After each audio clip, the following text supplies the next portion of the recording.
नमस्कार दोस्तों, एक बार फिर से आप सभी का स्वागत करती हूँ आपके अपने मंच हिंदी राशिफल पर। दोस्तों, भारतवर्ष को यहाँ की संस्कृति और विविध परंपराओं के कारण से संपूर्ण संसार में एक सबसे अलग पहचान मिली हुई है और इसमें काफ़ी हद तक यहाँ मनाए जाने वाले त्योहार और उत्सव भी एक बहुत महत्वपूर्ण योगदान देते हैं। विशेष रूप से भारतीय स्त्रियों द्वारा जो अलग अलग व्रत, अलग अलग त्योहार भारत में मनाए जाते हैं, उसके कारण से भारत की सांस्कृतिक विरासत को मजबूत होने में मदद मिलती है। दोस्तों, वैसे भी विशेष रूप से भारतीय महिलाओं को उनके परिवार, के प्रति जो उनकी त्याग की भावना है, उसके कारण से संपूर्ण संसार में एक सम्मानजनक दृष्टि से देखा जाता है। एक पतिव्रता स्त्री के रूप में भारतीय महिलाओं की अपनी एक अलग पहचान है और इस पहचान को मजबूत करने में उनके द्वारा जो पूरी आस्था और विश्वास के साथ वो अपने परिवार और अपने पति की सफलता और कुशलता के लिए जो उपवास रखती हैं, वो भी बहुत महत्वपूर्ण योगदान देते हैं। तो चलिए दोस्तों, अपनी आज की इस चर्चा को विस्तार देते हैं और जानने का प्रयास करते हैं कि भारत में जो एक सबसे प्रसिद्ध और बहुत ही आस्था और विश्वास के साथ स्त्रियों द्वारा मनाया जाने वाला व्रत और त्योहार है हरतालिका तीज, उससे कौन सी रोचक बातें जुड़ी हुई हैं। तो दोस्तों, जब भी हम किसी त्योहार या किसी उत्सव की बातें करते हैं तो हमारे मन में सबसे पहले ये बात की जिज्ञासा जागृत होती है कि ये उत्सव मनाने की शुरुआत कैसे हुई या इससे जुड़ी हुई बातें कौन कौन सी हैं, या ये साल के किस महीने में या किस समय काल में इस उत्सव को मनाया जाता है। तो दोस्तों, वैसे तो भारत में जो तीज का त्यौहार है वो सावन और भादो के जो महीने होते हैं उनमें 3 बार मनाया जाता है और इनको हरियाली तीज, कजली तीज और हरतालिका तीज के नाम से जाना जाता है, जिनमें से हरतालिका तीज को भारत में बहुत ही उत्साह और बहुत ही विश्वास के साथ भारतीय महिलाएं मनाती आ रही हैं वर्षों से। बहुत प्राचीन काल से इस व्रत की महिमा और इस व्रत में विश्वास भारतीय महिलाओं के अंदर रहा है। तो दोस्तों, हम सबसे पहले जानेंगे कि इस त्योहार से जुड़ी हुई या इस व्रत से जुड़ी हुई ऐसी कौन सी बात है जिसने भारतीय महिलाओं को इस व्रत को रखने के लिए आकर्षित किया। तो दोस्तों, इससे जुड़ी हुई एक बहुत ही प्राचीन कथा है जो कि भारतीय हिंदू ग्रंथों में हमें देखने को मिलती है या पढ़ने के लिए मिलती है। भगवान शिव और पार्वती के विषय में तो दोस्तों आप सभी जानते होंगे। हम में से ऐसा कोई भी नहीं होगा जिसने हिंदू धर्म में के बारे में जानकारी रखने वाले व्यक्ति ने भगवान शिव या माता गौरी के विषय में ना जाना हो। तो एक कथा के अनुसार जब माता सती ने अपना देह त्याग किया तो उनके विछोह में भगवान शिव वैराग की ओर मुड़ गए और वर्षों तक वो तपस्या और वैराग की अवस्था में रहे। और जब माता पार्वती के रूप में सती ने जन्म लिया तो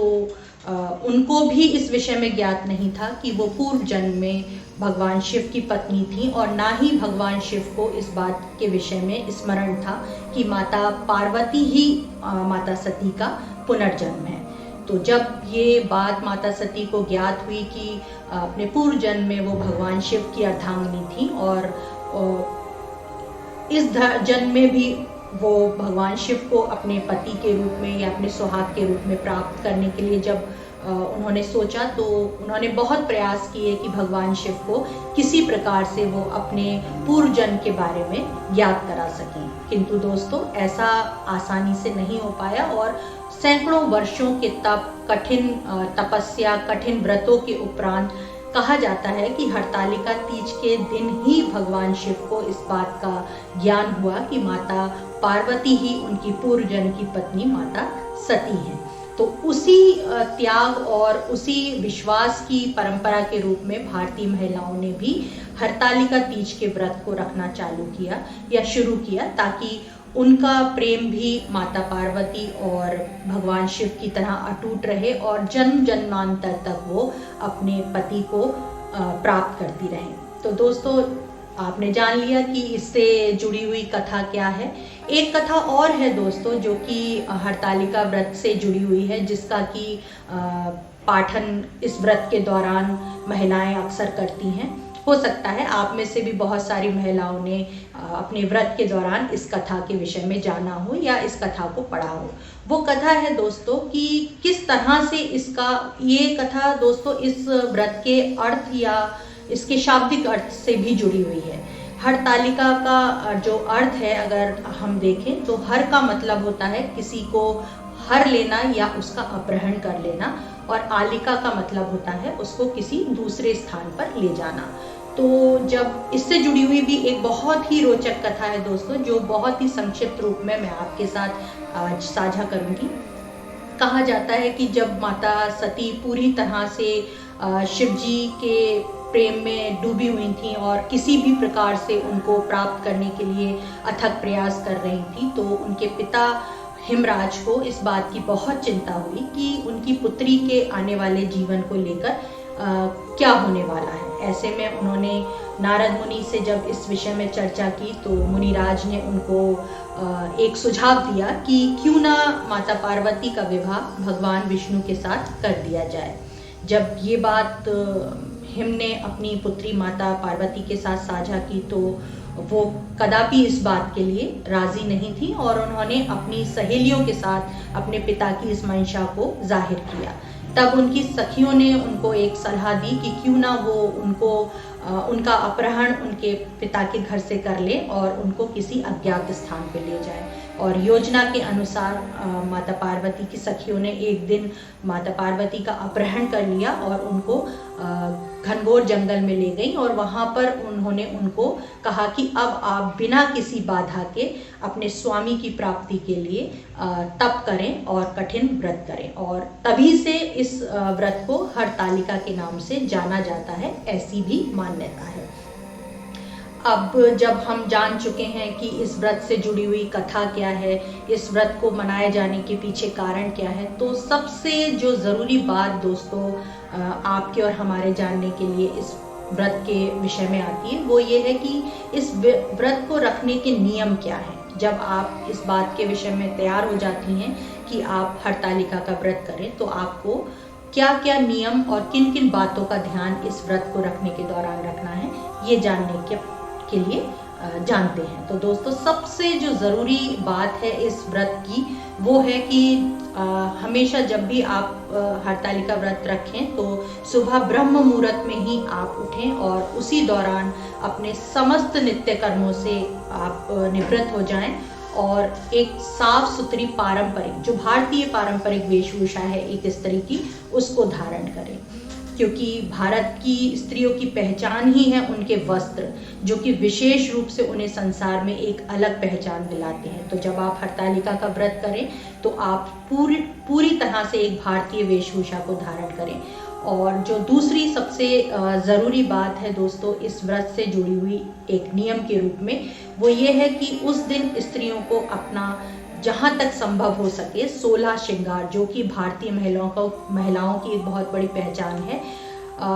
शीर्ष से लेकर के उनके नख तक भारतीय स्त्रियां अलग अलग सौंदर्य आभूषणों को या वस्तुओं को धारण करती हैं अपने शरीर पर, जो कि उनके श्रृंगार को या उनके सौंदर्य को बढ़ाने में योगदान देते हैं और उनके एक सुहागन स्त्री होने का भी बहुत बड़ा प्रतीक होते हैं। तो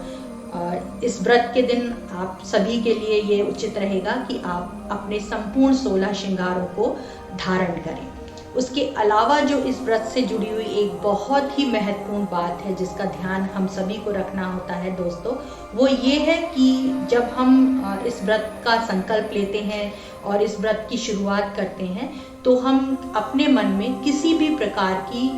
कोई भी बुरी बात को आने ना दें। साथ ही दोस्तों जब इस व्रत के लिए हम क्योंकि भगवान शिव, माता गौरी और गणेश जी की प्रतिमाओं को बनाते हैं, तो विशेष रूप से ध्यान रहे कि जब हम इन मूर्तियों का निर्माण करें तो जो मिट्टी हमने उसके लिए चुनी है वो बिल्कुल साफ हो,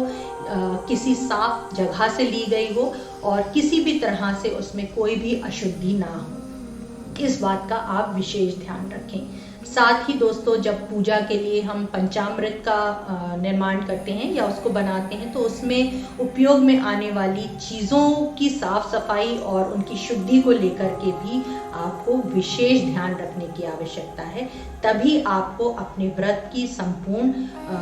शुभता प्राप्त होगी। तो दोस्तों देखा आपने कि इस व्रत से जुड़े हुए कौन कौन सी खास बातें हैं जिनका ध्यान आपको रखना चाहिए। जब दोस्तों हम इस व्रत की कथा के विषय में जान चुके हैं, इससे जुड़े नियमों को जान चुके हैं, तो जो दूसरा सवाल आपके और हमारे मन में आता है वो ये है कि इस व्रत को पूरा करने के लिए या इसकी पूजा को पूर्ण करने के लिए हमें किन किन चीज़ों की आवश्यकता होती है। क्योंकि हर एक विधि विधान को करने के लिए या किसी भी त्योहार को मनाने के लिए या उससे जुड़ी हुई पूजा को करने के लिए दोस्तों कुछ ना कुछ चीज़ें ऐसी होती हैं जो कि उसकी पूर्ति के लिए या उसकी संपूर्णता के लिए आवश्यक होती हैं। तो चलिए जानते हैं कि हरतालिका तीज के व्रत में आपको किन किन चीज़ों की आवश्यकता पड़ती है। क्योंकि दोस्तों ये व्रत विशेष रूप से सुहागनों का व्रत है। आपके पति की लंबी आयु, उनकी जीवन में सफलता, सुख शांति के से जुड़ा हुआ है। तो निश्चित रूप से एक जो सुहागन स्त्री के जीवन की सबसे महत्वपूर्ण वस्तुएं हैं वो इस पूजा के दौरान या इस व्रत के दौरान आपको ज़रूर से जमा करनी होगी। तो जो सबसे ज़रूरी चीज़ है दोस्तों वो है मेहंदी। दोस्तों जब हम 16 श्रृंगार की बात मैंने अभी आपसे कुछ देर पहले की थी, तो दोस्तों उन 16 श्रृंगारों में मेहंदी भी आती है जिसको कि आपको अपने हाथों और पाँवों पर इस व्रत के दौरान लगाना चाहिए। साथ ही दोस्तों इसकी पूजन विधि में भी हमको मेहंदी की आवश्यकता पड़ती है। तो इसकी पूजा सामग्री में आपको मेहंदी, चूड़ी, शमी का जो पौधा होता है उसकी पत्तियाँ, साथ ही भगवान शिव को अर्पित करने के लिए बेलपत्र, दूर्वा घास और 5 तरह के फल, मिठाइयाँ और दीपक, धूप, सुगंधित वस्तुएं, गंगा जल, इत्र इत्यादि जैसी वस्तुएं जो कि हम पूजा में इस्तेमाल करते हैं वो लगती हैं। और जो सबसे महत्वपूर्ण चीज़ है दोस्तों वो है साफ मिट्टी या फिर बालू, जिसके द्वारा आप भगवान शिव जी, माता पार्वती और गणेश जी की मूर्तियां बनाती हैं, जो कि इस पूजा का सबसे महत्वपूर्ण अंग है। और इसके अलावा दोस्तों हमको एक लकड़ी की चौकी भी आवश्यक होगी जिस पर हम इन मूर्तियों को स्थापित करेंगे। तो चलिए दोस्तों जानते हैं कि किस तरह से हम इस व्रत की शुरुआत करें और किस तरह से इस व्रत के दौरान अलग अलग विधियों को हमें पूर्ण करना है ताकि हमारा ये व्रत पूरी तरह से हमारे लिए लाभदायक रहे। तो दोस्तों सुबह ब्रह्म मुहूर्त में उठकर आप सभी अपना नहा धोकर अच्छे से तैयार होकर के जब आप व्रत का संकल्प लेती हैं तो सबसे पहला जो काम आपको करना है वो अपने आराध्य को अपने मन में याद करें और संकल्प लें और भगवान से प्रार्थना करें कि वो आपको इस व्रत को पूरा करने की शक्ति दे और बिना किसी बाधा के आप इस व्रत को पूरा कर सकें। जब आप ये संकल्प अपने मन में ले लेती हैं तो तभी से आपका ये व्रत शुरू हो जाता है। हमारे देश में बहुत सारी स्त्रियां दोस्तों जब कोई भी व्रत रखती हैं, विशेष रूप से करवा चौथ और हरतालिका का व्रत शुरू करती हैं, तो वो कुछ ना कुछ खाने के बाद वो जिसको कि सरगी कहा जाता है उससे अपने व्रत की शुरुआत करती है। तो इस बात के इस चीज़ के लिए भी दोस्तों आपको विशेष ध्यान रखना है कि जब आप अपने व्रत की शुरुआत के लिए सरगी लें तो उसमें नमक का प्रयोग ना करें, क्योंकि यदि आप उस दौरान नमक का प्रयोग करती हैं तो आपका व्रत शुरू नहीं होता है। और अपनी सरगी में आप विशेष रूप से ध्यान रखें दोस्तों कि आप कोई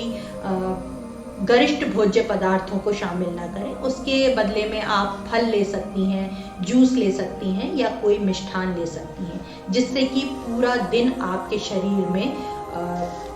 एनर्जी या ऊर्जा बनी रहे ताकि आप पूरी जोश के साथ अपने व्रत को पूरा कर सकें। इसके अलावा दोस्तों आपको ये भी ध्यान रखना है कि जो भी वस्तु आप अपनी सरगी के लिए इस्तेमाल करने जा रही हैं वो पूरी तरह से शुद्ध हो, किसी भी तरह से खंडित ना हो या उसको किसी भी तरह से उसको अशुद्ध ना किया गया हुआ हो। जब आप अपनी व्रत की शुरुआत करती हैं, सरगी ले लेती हैं। तो उसके बाद जो सबसे ज़रूरी बात हमारे लिए आती है वो है दोस्तों कि हम समय समय पर अपने मन में या फिर अपने पूजा स्थल पर बैठ कर के भगवान शिव से जुड़े हुए मंत्रों को अपने मन में उच्चारित करते रहें। कहा जाता है कि ऐसा करने से भी आपके व्रत की महिमा बढ़ जाती है।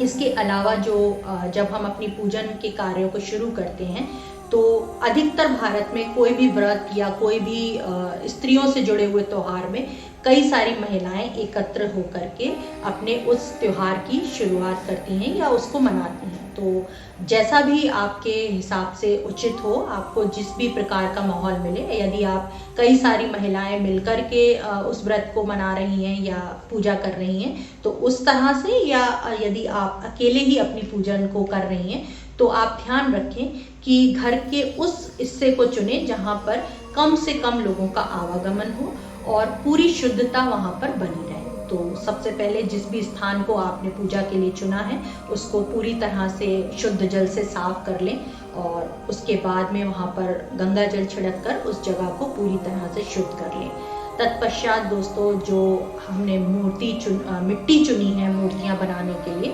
उसको वहाँ पर लेकर आएं और साफ पानी से गीला करें या उसका एक मिट्टी को गीला करें जिससे कि आप उन मूर्तियों को बना सकें। और जहाँ अगर आप चाहें तो उस पानी के अंदर जिससे आप वो मिट्टी का आटा गूंथ रही हैं उसके अंदर यदि आप गंगा जल भी डाल लेती हैं तो दोस्तों उसकी महत्ता और बढ़ जाएगी। उसके बाद एक साफ चौकी के ऊपर आप इन मूर्तियों को स्थापित करें और उससे पहले जहां आप मूर्तियां स्थापित कर रही हैं वहां पर 5 पान के पत्ते बिछा लें और उनके ऊपर उन मूर्तियों को रखें। साथ ही दोस्तों इसमें हमें एक कलश की भी आवश्यकता होती है। वैसे तो भारतीय पूजा के जितने भी हिंदू भारतीय पूजन कार्यक्रम हैं उनमें कलश स्थापना सबसे प्रमुख होती है, तो हम कलश को भी स्थापित करेंगे। उसके लिए उसमें आम के पत्ते लगाकर, साथ ही उसके अंदर कुछ सिक्के, अक्षत का सामान ये और कुछ गेहूं के दाने आप डालकर उस पर नारियल को स्थापित करें और उस कलश को उन मूर्तियों के पास में स्थापित करें। इसके बाद दोस्तों आप अगर चाहें तो आप वहाँ पर चौक भी पूर सकती हैं या रंगोली भी डाल सकती हैं। इससे भी आपके पूजा स्थल की शोभा भी बढ़ेगी और वहाँ की शुद्धता भी बढ़ेगी। तत्पश्चात सबसे पहले दोस्तों आपको उन मूर्तियों को स्नान कराना है जो मूर्तियाँ मिट्टी की आपने बनाई हैं। उसके लिए आप शुद्ध पानी और गंगा जल का प्रयोग कर सकते हैं। उन मूर्तियों पर छिड़क कर उनको स्नान की प्रक्रिया को पूर्ण करें। तत्पश्चात आप वस्त्र दान करते हैं। इसके लिए माता पार्वती के लिए आप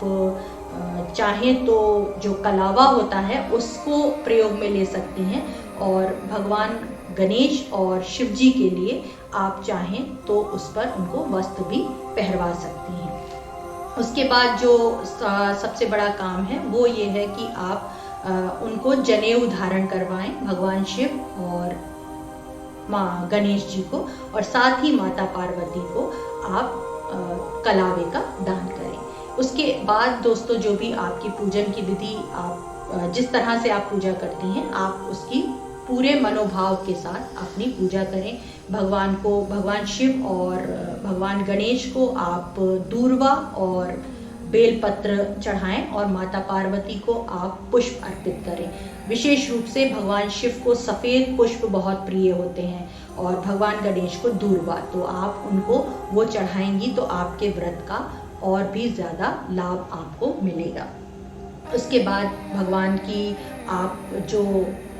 कथा है इस व्रत से जुड़ी हुई आप उसको पढ़ें पूरे मनोभाव के साथ, पूरे विश्वास के साथ आप उस कथा को पढ़ें और तत्पश्चात आप बारी बारी से आप भगवान गणेश, शिव और माता पार्वती की आरती जब आप करते हैं तो आपके व्रत का प्रतिफल और बढ़ जाता है। विशेष रूप से ध्यान रखें कि जब आप अपना पूजन पूर्ण कर लें तो भगवान को आप अवश्य जो मिष्ठान आपने 5 फल और जो मिष्ठान आपके पास है उनका भोग उनको लगाएं। बहुत सारे लोग जो एक विशेष खाद्य वस्तु है दोस्तों इस व्रत के लिए बनाई जाने वाली, जिसको हम प्रसाद के रूप में भी बांटते हैं और भगवान को भी भोग लगाते हैं, वो है खीर जी, जो कि एक बहुत ही प्रसिद्ध भारतीय व्यंजन है। या मिष्ठान है जिसका कि पूरे संसार में जिसका स्वाद सबसे अलग है, वो मिष्ठान हम भगवान की इस पूजा के दौरान उपयोग करते हैं। व्रत की पूजन के साथ ही दोस्तों आप बहुत सारी महिलाएं इस दौरान इकट्ठा होती हैं, मंगल गीत गाती हैं और एक दूसरे को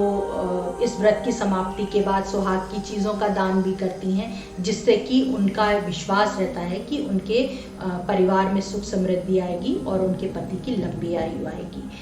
दोस्तों विशेष रूप से तो ये त्यौहार सुहागन स्त्रियां ही मनाती हैं, लेकिन आजकल बहुत सारी कुंवारी लड़कियां भी इस उपवास का पालन करने लगी हैं, क्योंकि उनका मानना है यदि वो भी पूरी निष्ठा और विश्वास के साथ हरतालिका व्रत को पूर्ण करेंगी तो उनको भी उनका मन चाहा वर अवश्य मिलेगा। तो दोस्तों आपने देखा कि कितनी छोटी छोटी रोचक बातें हैं जो इस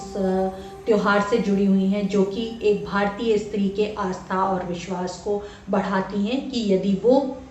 इस व्रत को रखेंगी तो उनके पति की आयु लंबी होगी और वो हमेशा एक सुहागन के रूप में इस संसार में रहेंगी। तो दोस्तों ऐसे ही मेरे साथ जुड़ी रहिए, आगे भी हम बहुत सारे भारतीय त्योहारों के विषय में अपने विचारों को साझा करेंगे और जल्द आपके साथ जुड़ूंगी एक नए त्योहार के विषय में कुछ रोचक बातों को लेकर के लिए। तब तक के लिए नमस्कार।